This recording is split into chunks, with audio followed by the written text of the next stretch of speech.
Bismillah, alhamdulillah, la haula wa la quwata illa billah. Anakku semuanya, para santri yang berada di rumahnya masing-masing, para bapak ibu wali santri, berikut para muhibbin semuanya. Alhamdulillah kita masih diberi nikmat yang paling agung, yaitu nikmat iman, nikmat Islam, dan patut kita syukuri bersama-sama. Perlu kita terus kita kuatkan bersama-sama tentang kualitas iman, kualitas daripada Islam kita dengan melaksanakan seluruh perintah-perintah Allah Subhanahu wa taala dan menjauhi daripada larangan-larangannya, sehingga kita akan menjadi orang-orang yang muttaqin, orang-orang yang bertakwa kepada Allah. Dan orang-orang yang bertakwa kepada Allah itu mendapatkan kemuliaan yang luar biasa. Karena dalam surah At-Talaq itu ada keterangan yang luar biasa kan. Ya. Wa may yattaqillaha yaj'al lahu makhrajan. Luar biasa. Wa may yattaqillaha yaj'al lahu makhrajan. Barang siapa yang bertakwa kepada Allah, maka Allah akan memberikan jalan keluar. Jadi krisis daripada virus corona ini yang melanda dunia ini sebenarnya di sini, sumbernya di sini. Jadi kalau seluruh daripada umat manusia ini semuanya kembali untuk bertobat kepada Allah, melaksanakan perintah Allah,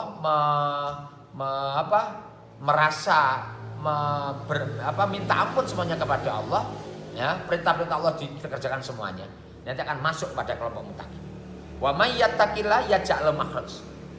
Barang siapa yang bertakwa kepada Allah Subhanahu wa taala, maka Allah akan berikan jalan keluar.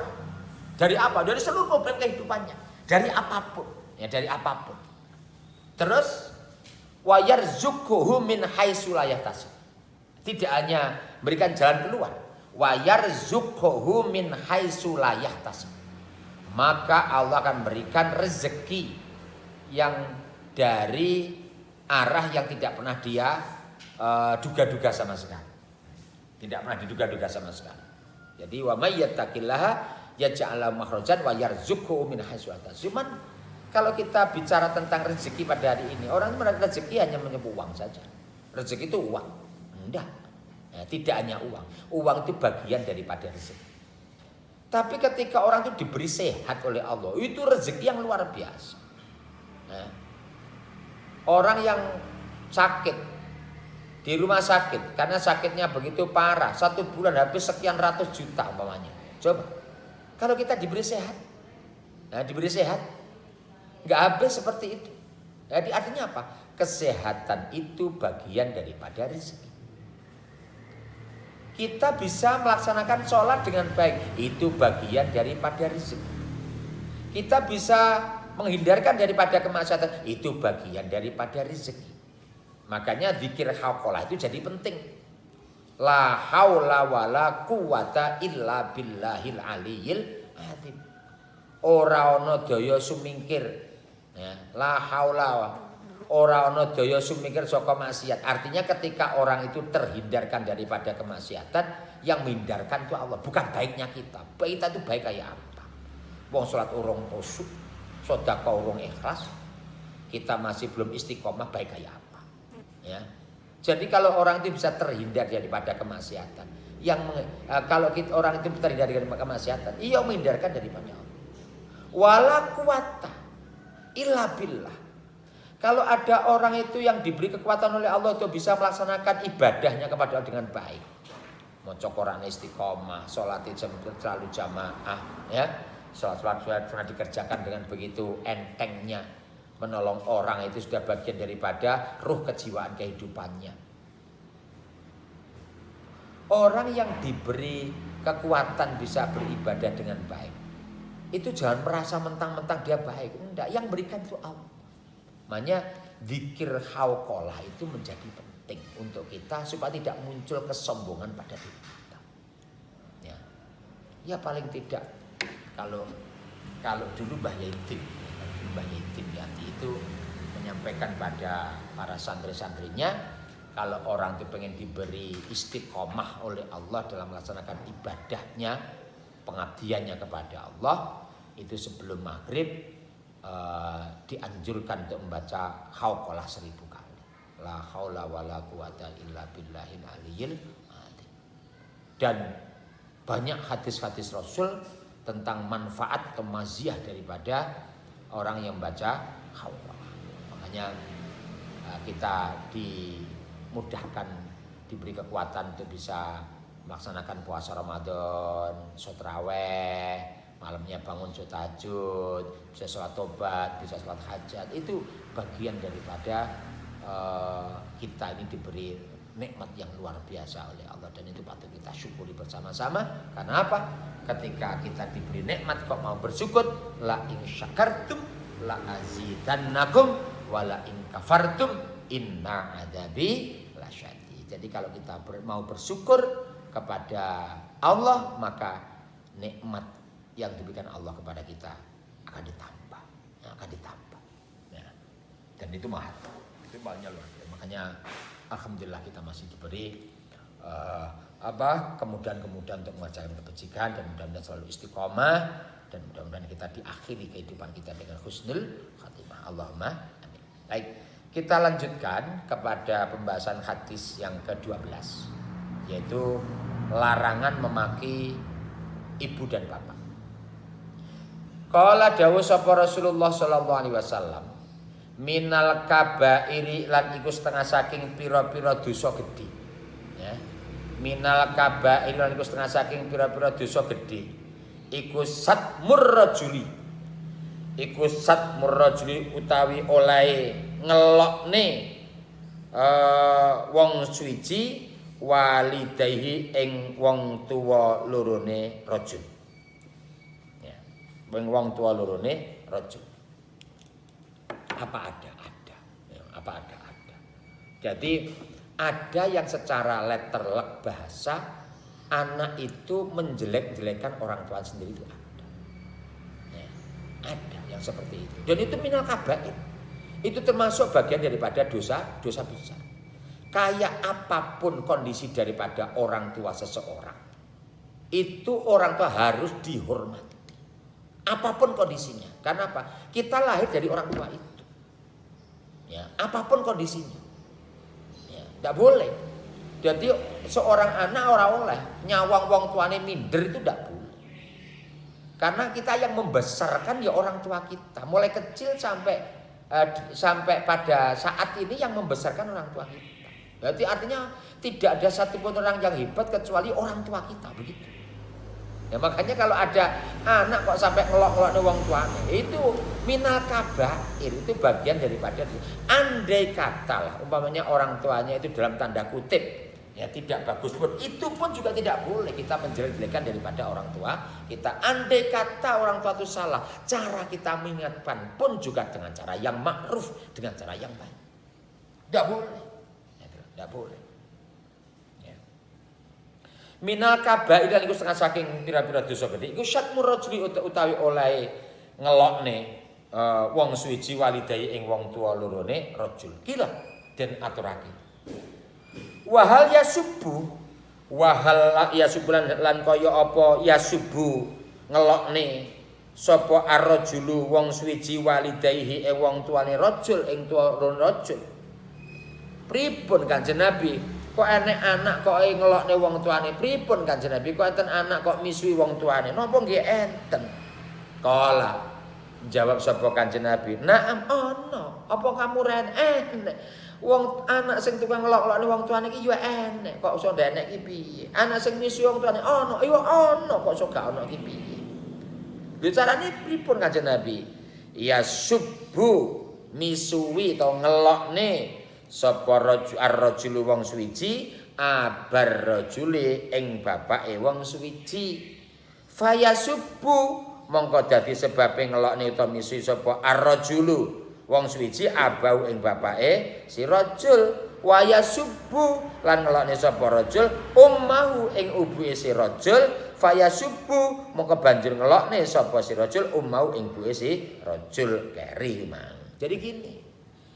Jadi orang terkadang tidak terasa. Jadi ada orang yang menjelek-jelekan orang tua seseorang. A menjelek-jelekan orang tuanya si B. Ya. Ini bisa jadi apa?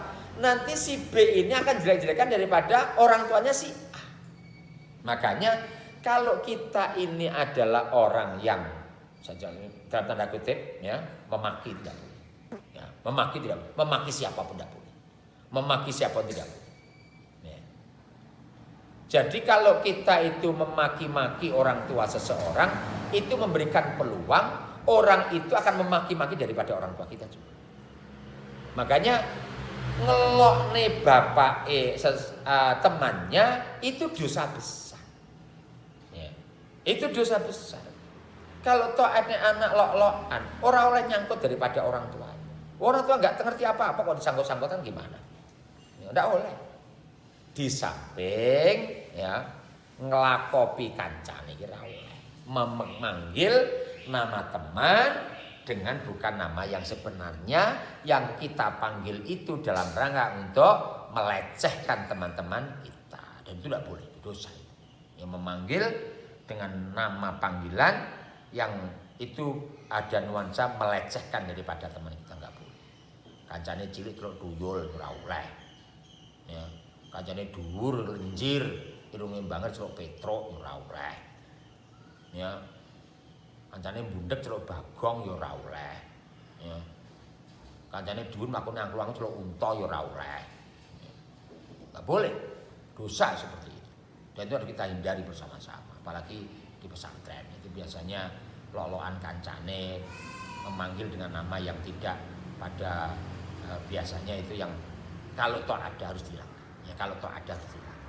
Karena kita sudah tahu bahwa itu adalah sebuah kesalahan yang kita tahu bahwa itu salah, yang kita teruskan, ya itu nanti akan menjadi dosa-dosa yang luar biasa besarnya. Kan dosa itu ada dua, ya, ada dosa yang khadam, ada dosa kita kepada Allah, ada dosa kita kepada hukukul adam. Kalau kita dosa kepada Allah, kemudian kita sudah tobat, tidak akan pernah mengulangi selama-lamanya, insya Allah itu namanya tobat diterima. Tapi kalau kita dosa pada seseorang, kemudian kalau orang itu memaafkan, kalau tidak gimana? Ya, kalau tidak bagaimana? Akan jadi urusan besok di akhir. Ya, makanya dosa kepada sesama manusia itu sebenarnya akan lebih berat lagi. Karena apa? Terkadang orang yang dimintai maaf gak mau. Kalau tidak mau gimana? Ya gak bisa termaafkan. Ya, jadi kalau tidak mau kan tidak bisa termaafkan. Kita ini menyalahi orang lain, kemudian kita maaf, kita minta maaf, kemudian dimaafkan, selesai. Tapi kalau orangnya itu tidak memaafkan, ini jadi problem besok, problem di akhirat ini. Ya. Cuman temannya juga harus diberitahu, wal afu khairul, memaafkan itu yang terbaik, memaafkan yang terbaik. Ya. Jadi kalau urusan duniawi ya selesaikan semuanya di dunia, jangan sampai nanti merugikan teman-teman kita di akhirat. Begitu. Jadi pada misinya apa? Seorang anak sing lok-lokan karo kancane kemudian menyangkut nama besar daripada bapak ibunya, itu termasuk bagian daripada dosa besar. Itu dosa besar. Apalagi seorang anak yang langsung lokne wong tuane. Ya. Jadi wong tua ora beres ya, dosa besar. Dosa besar. Tadi saya sampaikan, andai kata toh orang tua itu punya salah, tidak boleh seorang anak itu secara vulgar itu menjelek-jelekan daripada orang tuanya. Kalau toh ada anak yang tidak sesuai dengan pendapatnya, itu pun nggak boleh vulgar, nggak boleh. Itu bagian daripada sebuah adab seorang anak kepada orang tua. Jangankan itu, kita ini ada jalan yang lain, kita mau lewat, ya masih ada jalan yang lain. Tidak melewati orang depan orang tua, sebaiknya tidak melewati daripada depan orang tua kita. Kita itu melewati orang tua kita, ya terpaksa harus melewati, ya harus bungkuk, bagian daripada takdim kepada kedua orang tua kita. Andai kata tidak ada orang tua, tidak ada kita. Makanya sehebat-hebatnya seorang anak, masih hebat orang tuanya. Taruhlah umpamanya orang tuanya itu dulu tamatan SD atau SR zaman dulu, putranya sekarang sarjana, apa enggak hebat itu? Tamatan SD melahirkan daripada seorang sarjana. Sehingga anak nggak boleh mengatakan, wong tuaku goblok loh, si goblok ya kowe. Ya. Kamu sarjana, bisa kan melahirkan nanti sarjana yang lebih hebat daripada kamu? Belum tentu.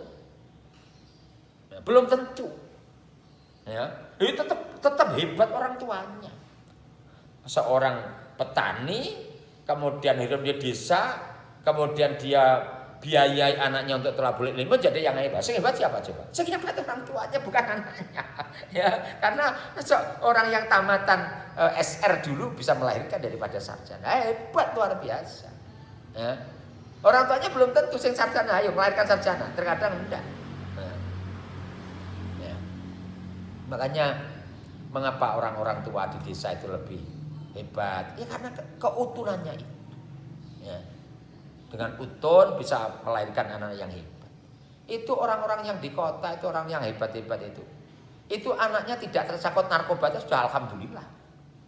Ya, sudah alhamdulillah. Ya. Jadi kita harus paham benar memposisikan orang tua kita itu harus bisa paham benar. Karena ini surga, ini surga. Jadi kalau kita bisa birrul walidain sebagaimana yang telah diperintahkan oleh agama, ini peluang surga. Ya, peluang surga untuk kita semuanya. Dan tidak ada doa yang paling ampuh kepada doanya orang tua. Itu kan kadang terbalik. Kita minta doa restu kepada para guru-guru kita, minta doa restu kepada para orang yang soleh-soleh. Tapi kadang lupa tidak pernah minta doa kepada orang tuanya. Hadisnya Rasul sudah benar. Ya. Doaul walid ala waladihi kadoain nabi ala ummati. Coba. Doanya orang tua kepada anak itu sama dengan doanya Nabi kepada doanya Rasul kepada para umat. Ya. Jadi jangan pernah kita tidak minta restu pada orang. Saya ini kalau ke Jakarta, ke urusan pondok, ke Surabaya, ini mesti kalau mau berangkat harus sungkem dulu saya pada bapak saya, pada ibu saya, karena ini mahal. Nah, karena ini mahal. Begitu beliau mengatakan, "Oh, nak tak ridhoni, oh, nak tak dungakno." Wah, masya Allah, itu luar biasa. Makanya ketika kita masih hidup seperti ini dan masih ditunggu oleh orang tuanya masih hidup, ini kemuliaan yang luar biasa bagi kita, karena kita lebih gampang untuk meraih daripada cita-cita. Dengan catatan apa? Sering minta. Ya, sering minta daripada ridho, minta restu daripada orang tua. Begitu. Ya. Tapi kadang ini lupa. Menganggap orang tua kita itu seperti tidak ada apa-apanya. Loh. Ya, sehebat-hebatnya anak. Wis ora nek bandingane daripada hebatnya orang tua kita. Ya, orang tua kita. Nah, kita lanjutkan pada hadis berikutnya. Hadis tentang menahan amarah. Laisa ora ana sapa as-sadidu wong kang rasa iku bisurati kelawan belut.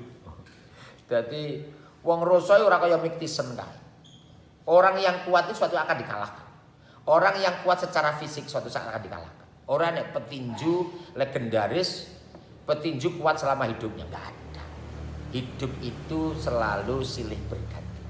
Ya, ada naik daun, ada turun daun, kan itu ya. Jadi kalau ada petinju yang hebat itu hanya beberapa tahun. Setelah itu dia tua, kalah harus yang nom. Itu mesti begitu. Ya. Orang hebat silat, ya itu tua ya nggak iso kaya sing muda lagi, nggak bisa. Karena kekuatan tubuh itu mesti akan ada hubungannya dengan tambahnya daripada orang umurnya semakin tua, nggak mungkin semakin kuat. Semakin tua semakin lembek, semakin tua semakin tidak kuat. Ora nek wong tua nyelot terus ndek. Wong umur 80 tahun dijak pelayan karo putune umur 15 tahun. Ya ora padha. Ndak sama. Laisa ora ana sapa asyadi wong kang rasa iku biswati kelawan belut. Wa inna masyadi wa in bukan wa inna. Inna masyadi itu artine utawi wong kang rasa iku alladhi wong yang melakukan bisa menguasai sapa si alladhi nafsahu ing awak dhewe ne ladi indal ghadabi ing dalam nalikane nesu. Rawahu netaking hadis sapa Syekhoni Imam Bukhari dan Muslim. Jadi orang yang kuat itu bukan orang yang kuat dalam bergulat, bukan orang yang kuat dalam bertarung, bukan orang yang kuat dalam bertinju. Itu orang yang kuat itu apa? Orang yang bisa menguasai dirinya pada waktu orang itu marah. Ya, jadi memang marah itu bagian daripada sisi kehidupan manusia, karena manusia diberi nafsu. Wong dilok-lokne kancan, digojloki kancane guyang-guyu itu kan malah nyamari seperti itu. Ya. Jadi artinya kata Imam Syafi'i, manistugdiba layak dafawa himar. Orang yang dibikin marah kok tidak marah sama sekali padha karo himar. Padha karo keledai itu. Wah agamane diganggu, halah gak apa-apa. Loh itu namanya himar. Istrinya diganggu orang, alhamdulillah berarti bojoku ayu kan sing akeh sing jarang. Wah himar itu seperti itu. Orang yang dibikin marah kok tidak marah itu namanya himar. Cuman harus hati-hati. Orang yang dibikin marah, ya marah itu ada tempatnya. Kalau agama diganggu, marah. Harga diri daripada keluarga diinjak-injak, itu marah. Tapi kalau harga diri orang itu diinjak-injak, tidak ada satu yang marah. Ya, jadi begitu. Jadi andai kata ada orang yang menjelek-jelekan kita, yang membuat kita marah, kita lihat, kita petakan. Ini yang harus kita petakan apa ini? Ya. Dia membuat marah dalam hal apa ini? Kalau agama diinjak-injak kita harus marah. Kemudian masjid itu dilecehkan, masjid itu dibakar, kita wajib marah. Tempat-tempat ibadah itu dibakar, kita wajib marah. Tapi kalau diri kita dilecehkan, ya kita nggak perlu marah. Itu butuh perjuangan panjang daripada kita semuanya. Ya, butuh perjuangan panjang itu. Jadi innama syadid alladzi yamliku nafsahu indal khatam. Jadi ketika orang itu disinggung harga dirinya, dia enggak marah. Artinya ya diingatkan temannya. Jadi jangan diam. Ya jangan diam. Tapi harus kita ingatkan, tapi tidak boleh kita serta-merta ketika dibikin marah, kemudian kita langsung marah, kita ungkapkan, kita wujudkan dalam bentuk fisik, itu tidak boleh. Digojloki kancane, kemudian genting gojloki sama teman terus tukaran, itu tidak baik. Ya. Jadi kalau ada temannya menjelek-jelekan kita, dibilangi yang baik-baik. Sampai menjelek-jelekan saya itu apa sampai sudah lebih baik daripada saya. Gitu loh ya. Nanti rasa dadak terus semua terus kan dulu nih kan untuk ditonyo diem, situ akan tonyo, kalau diem lah, tonyo-tonyonan, ya tonyo-tonyonan nanti seperti itu. Jadi makanya di pondok kita itu kalau ada temannya yang kebetulan suka membuat marah, ya kemudian kita laporkan saja kepada muraqib, laporkan saja pada apa atau kepada teman-teman yang lain, kepada guru, kepada ustadz, kepada siapa, ya. Dianu kancane, itu langsung luwayu laporan. Dianu kancane sampai geten nganu, itu pada digundule gitu. Ya. Karena apa? Anak yang temperamental itu ada. Ya. Santri yang temperamental itu ada. Santri yang suka marah itu ada. Santri yang cengkiling itu ada. Tukang nganoni kancane itu ada. Dan itu harus dihentikan semuanya. Ya. Itu perilaku yang tidak baik sama sekali. Yang tidak baik semuanya dan harus dihilangkan. Jadi intinya apa? Di pondok itu harus nyaman, aman. Ya nyaman itu maknanya apa? Nyaman itu enak itu. Gak ada yang bully, gak ada yang ngelok-ngelok nih, gak ada sembojloki. Dia enak dalam kehidupannya. Itu namanya nyaman. Di samping nyaman, aman. Ya, gak ada barang yang dicium kancane, gak suka belik nih barang kancane. Itu namanya aman, membuat aman orang lain. Ya, membuat aman daripada orang lain, sebagaimana yang telah saya sampaikan sejak awal tadi kaitannya dengan afsus salam tadi. Ya, mengucapkan salam jadi penting seperti itu. Karena apa? Jaminannya teman saya yang di depan saya harus saya amankan. Nah, itu loh. Jadi assalamualaikum, salam, aman. Ya, selamat, kancane diselametno. Kejelekan lisan kita, kejelekan tangan kita, kejelekan daripada kaki kita. Ojo sampai ngelarani daripada temannya lewat mulut, lewat tangan atau lewat kaki. Kaki nempak, ya, nyepak, tangan ngeplak, ya. Terus kemudian mulut suka membikin daripada otaknya koplak. Nah, padha ae, ya. Jadi tiga anggota tubuh kita yang membuat orang lain kadang itu tidak nyaman kepada kita.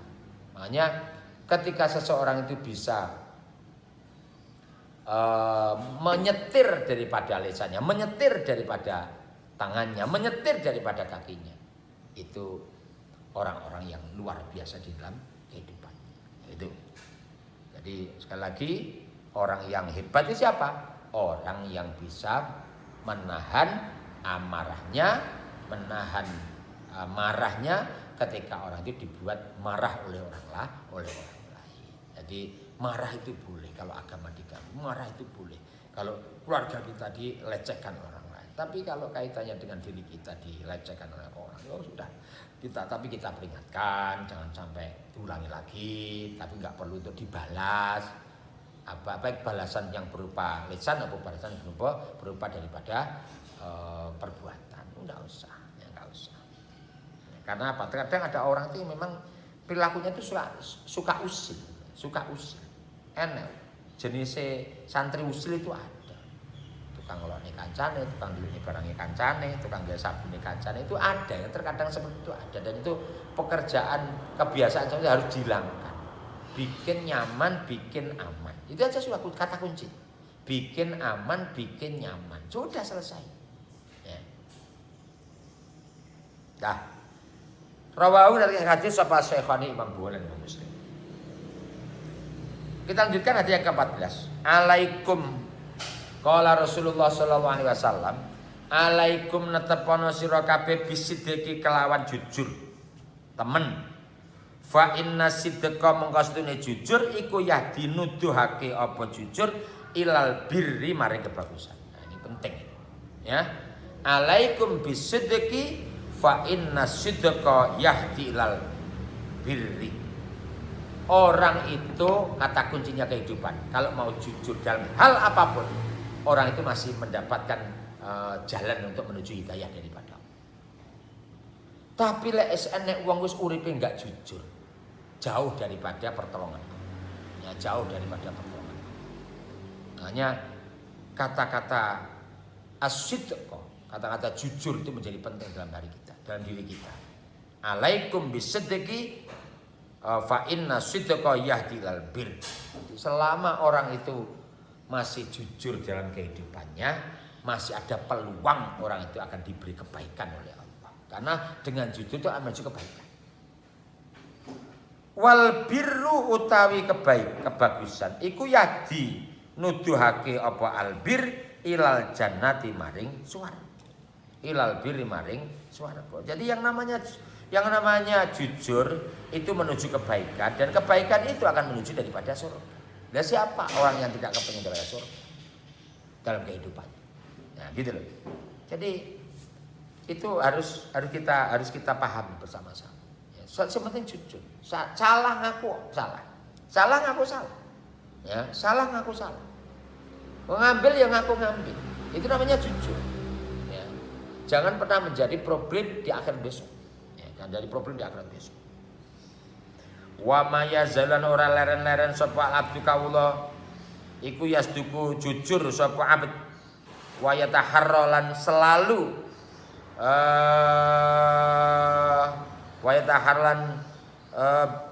wa yataharralan berupaya sapa si abd asidqa ing jujur. Jadi orang yang selalu wama ya jalan orang leren-leren, orang yang selalu berbuat jujur, wa yataharras sidqa. Bertindak ya, cenderung untuk selalu jujur. Hatta yuktaba sehingga den catet sapa sis al abad indallahi ana ngersane Allah siddiqan orang siddiqan wong sing akeh jujur. Siddiqan wong sing akeh jujur. Jadi orang yang selalu jujur, orang yang tidak pernah bohong, orang yang selalu jujur dalam kehidupannya, itu yuktaba indallah siddiqan. Yuktaba indallah, coba. Yuktaba indallah, dicatat di sisi Allah. Mahal ini, ya. Sangat mahal sekali. Ya, sangat mahal sekali. Makanya ketika seseorang itu sudah dicatat di sisi Allah menjadi siddiq, maka tidak ada tempat bagi orang yang siddiq kecuali al-jannah. Kalau orang itu dicatat di jannah, maka dia akan dimudahkan untuk mengerjakan pekerjaan yang baik. Pekerjaan yang baik itu bisa dilaksanakan dengan baik karena apa? Karena orang ini jujur. Nah itu loh, jujur itu menuju kebaikan menuju daripada surga. Karena orang yang selalu jujur dicatat di sisi Allah menjadi orang yang siddiq.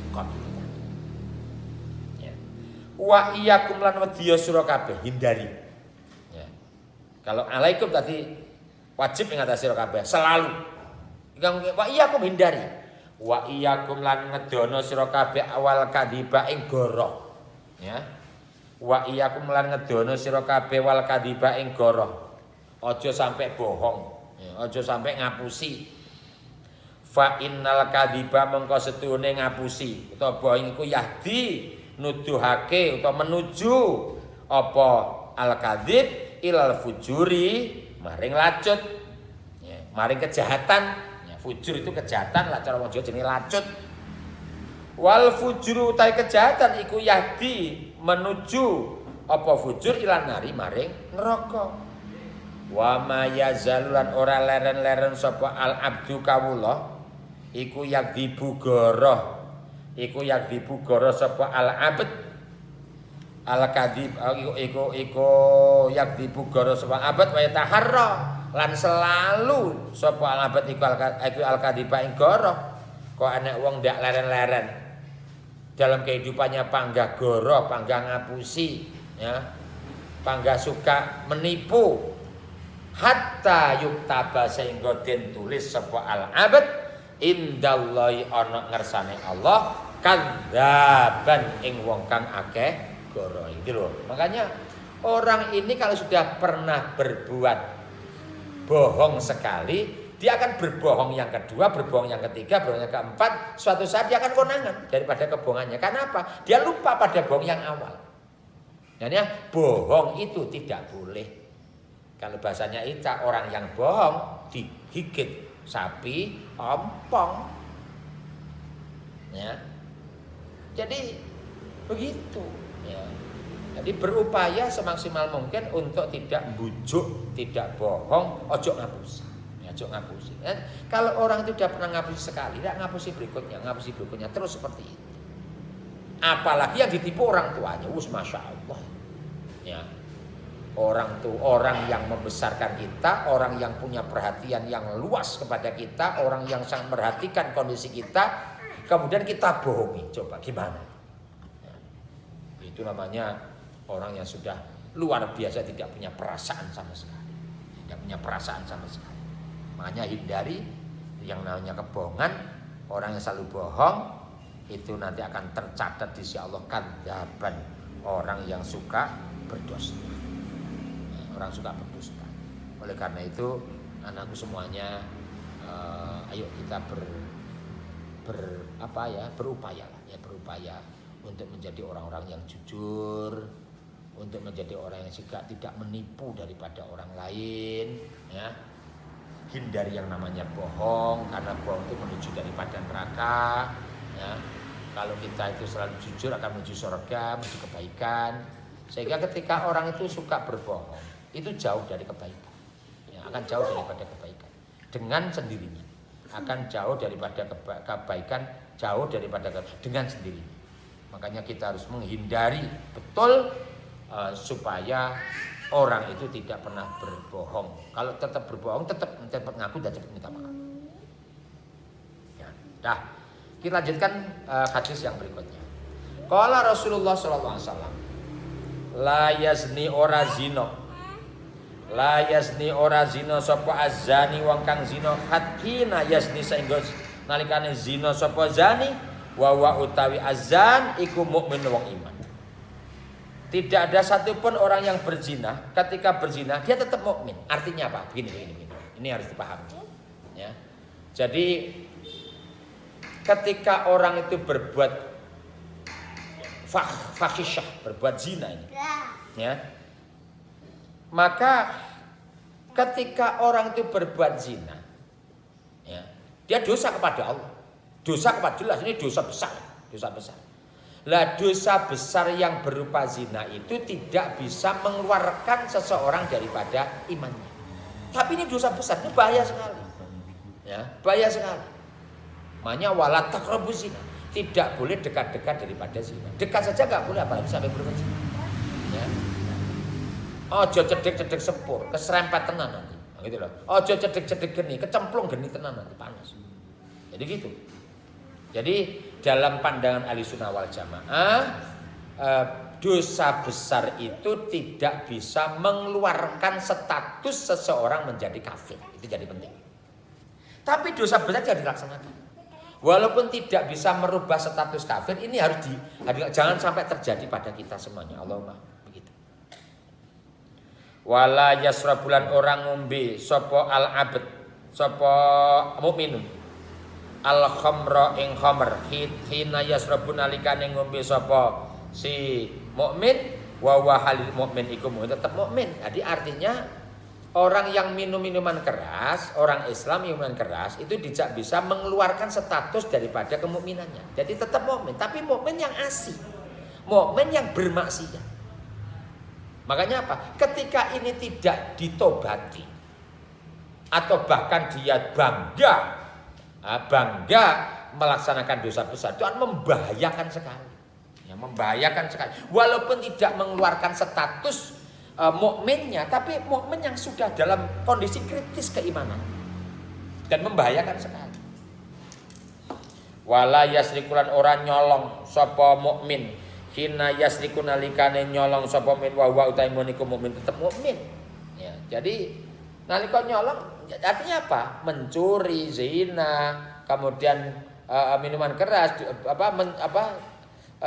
berbuat dosa yang lain. Orang yang berbuat dosa besar itu dipahami tidak bisa mengeluarkan status seseorang itu kepada status kafir. Hanya statusnya tetap mukmin, statusnya tetap mukmin. Tapi mukmin yang asih, tapi mukmin yang berbuat maksiat. Kalau mukmin yang asih, mukmin yang berbuat maksiat ini nanti diterus-teruskan, itu akan membahayakan. Semakin tipis iman seseorang akan semakin membahayakan kepada pribadi orang itu terkait dengan urusan daripada kehidupannya di dunia, apalagi nanti besok di akhirat. Ya, dan itu harus hati-hati sekali. Harus hati-hati sekali. Ya. Jadi jangan sampai seseorang itu berbuat dosa, dia mengemyeh nih lah, alah guru ini, itu nggak boleh, itu tidak boleh sebenarnya. Jadi dosa sekecil apapun, dosa sedang apapun, dosa sebesar apapun harus diupayakan untuk kita hindari. Bukan karena kita dosanya, karena menyangkut daripada kita melanggar aturan daripada Allah itu. Yang kita langgar itu aturannya Allah. Berarti kita itu menjadi orang yang tidak taat kepada Allah. Padahal wa may ya'sillah wa rasulahu faqad dhalla dhalalan mubin. Orang yang bermaksiat kepada Allah dan Rasulnya benar-benar orang itulah sesat dengan sesat yang nyata. Itu harus dipahami bersama-sama. Ya, harus dipahami bersama-sama. Itu aja ngomongin dosa cilik sedang lan gede ini. Kita kepada siapa kita bermaksiat? Kepada siapa kita bermaksiat? Kepada Allah. Wong Allah itu yang mencukupi kebutuhan kita. Wong sing ra dijaluk diparingani. Ya gitu lho. Sing gak dijaluk lho gak diparing wis jaluk. Wis pol-polan. Ya, pol-pol. Jadi artinya Allah itu begitu rahman dan rahimnya. Begitu belas kasihannya kepada kita yang luar biasa. Kita tuh enggak pernah berdoa saja diberi, apalagi yang berdoa. Itu artinya tidak pernah minta saja diberi.